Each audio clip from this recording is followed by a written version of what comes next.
When a woman reaches the moment where every familiar hand has slipped away, and the only presence left standing with her is God, something sacred begins to awaken within her. It may feel like loss, but in heaven's language, it is the beginning of rebuilding. This isn't the collapse of her story. It is the quiet construction of her becoming. There comes a season when life pulls back the voices she trusted, the places she leaned on, and the people she counted as permanent. The friendships fade, the support dries up, the room grows silent, and the only sound left is the subtle whisper of a faithful God drawing her closer. What you are facing right now is not accidental, and it is certainly not a punishment. It is preparation for a deeper walk, a clearer identity, and a stronger faith. Stay with me, because this isn't just comfort, it is confirmation. Your loneliness is not a void. Your silence is not wasted. Your isolation is not empty. It is holy ground. It is the soil where God is planting strength, purpose, and transformation that can only grow when everything else has been stripped away. Let's begin. 1. When familiar hands release their grip, God places His hand on her heart. There comes a moment in a woman's life when heaven pulls her into a season she never asked for but desperately needs.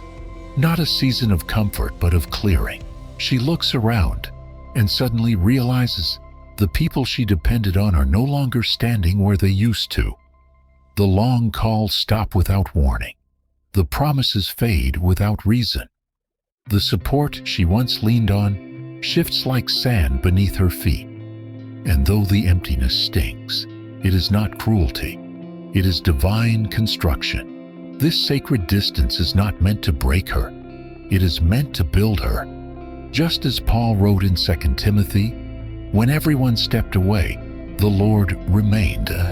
That revelation becomes her anchor, because when the room grows empty, God becomes unmistakably present. He turns silence into sanctuary. He turns loneliness into learning. He lets certain connections dissolve so she can finally see the one who never disappears.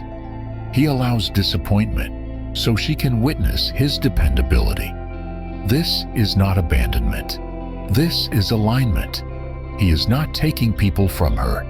He is making space for Himself. Just as Jesus was prepared in the quiet wilderness before stepping into public purpose, she too must walk through hidden refining before stepping into visible calling. Her private season becomes God's workshop, where old fears break off and new strength rises. 2. When the world goes quiet, she hears heaven clearly. Life often becomes loud before God invites her into stillness. Patterns end, plans collapse, conversations shift, not as punishment, but as preparation, because the whisper of God cannot be heard through constant noise. It emerges only when she is still enough to listen. In that stillness, something holy awakens. Her prayers stretch deeper than routine. Her hunger for truth grows sharper. Her desire for God moves from habit to necessity. She no longer searches for validation in voices that vanish. She begins seeking direction from the one who never changes. And in that sacred exchange, identity begins to bloom again. She remembers she is not defined by roles, titles, or relationships. She is defined by the one who crafted her purpose before she took her first breath. She stands not on shifting opinions, but on the foundation of divine truth. Like Hagar in the wilderness, overlooked by people but seen by God, she learns to whisper, "You see me," even when tears blur her vision. That moment becomes the hinge of her transformation. 3. God removes her crutches so she can discover her courage. Many women learn to survive by leaning on people, plans, or patterns that feel safe but keep them small. So God, in His mercy, removes the things that keep her bound, not to devastate her, but to develop her, not to weaken her, but to strengthen the part of her soul she forgot existed. He begins to strip away attachments that drain her. He untangles her from approval she no longer needs. He loosens her grip on outcomes she cannot control. The removal feels painful, but heaven is not destroying her structure. It is rebuilding her foundation. Lamentations reminds her that God is her portion. When other support systems collapse, she discovers that He Himself is enough. The plans she created fall apart only so His plans can fall into place. She starts seeing loss differently. What she thought was the enemy stealing from her was actually God stripping false security from her. What she thought was her world falling down was actually her soul being set free. She realizes she is not losing her life. She is stepping out of what limits her life. Her strength doesn't come from holding on. It comes from letting go. 4. The wounds she carries become wisdom she could not gain any other way. Pain is not pleasant, but it is purposeful. When she has no one but God, the ache she feels becomes the very tool heaven uses to carve depth, clarity, and resilience into her spirit. Pain becomes her teacher, not because God delights in her hurting, but because pain exposes what comfort hides. Pain reveals what needs healing. Pain directs her toward what heaven is shaping inside her. Look at Hannah, misunderstood, mocked, and overwhelmed, yet her tears did not repel God. They drew His attention. Her heartbreak led her to pray with a passion she had never known. Her anguish became the altar where her miracle was conceived. Pain produces perseverance. Pressure produces purity. What feels like collapse becomes the birthplace of calling. Many women discover their divine assignment only when the familiar falls apart. Pain does not push her away from purpose. It pushes her into it. Some prayers only rise from broken places. Some breakthroughs only appear after deep surrender.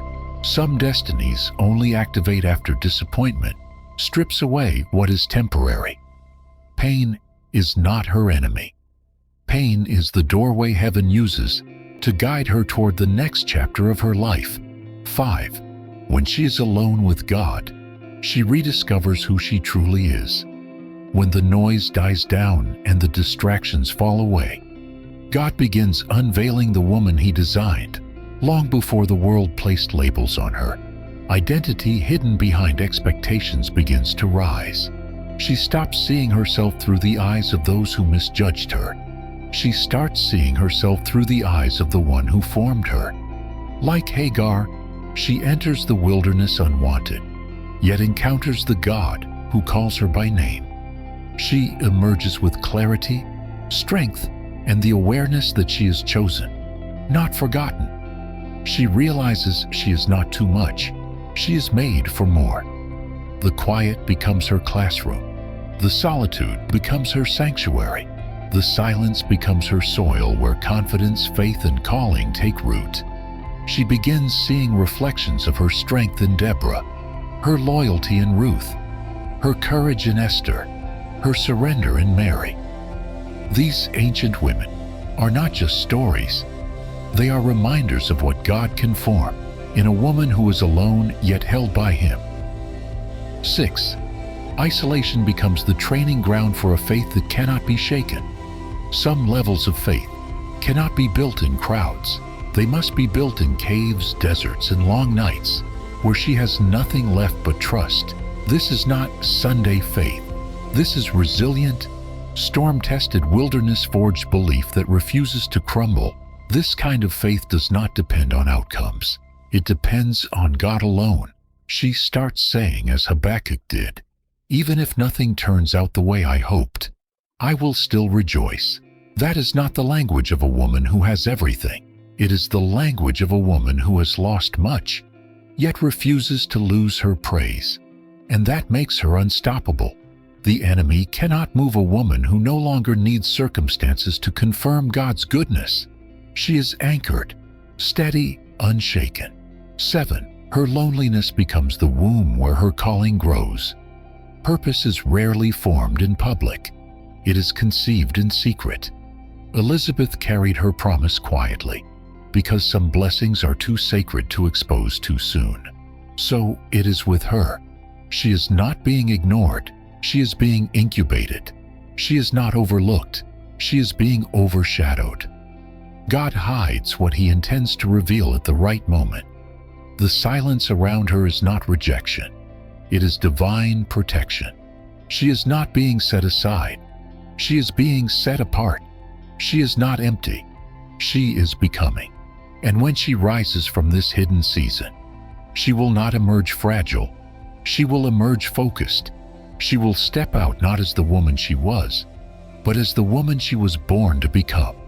Anointed, aligned, and unstoppable. If this message reached your heart, declare it boldly in the comments. I'm guided, and I'm growing. And if this word strengthened you, remember to like, subscribe, and share so others can be encouraged by God's truth. May His presence cover you and His peace lead you. God bless you.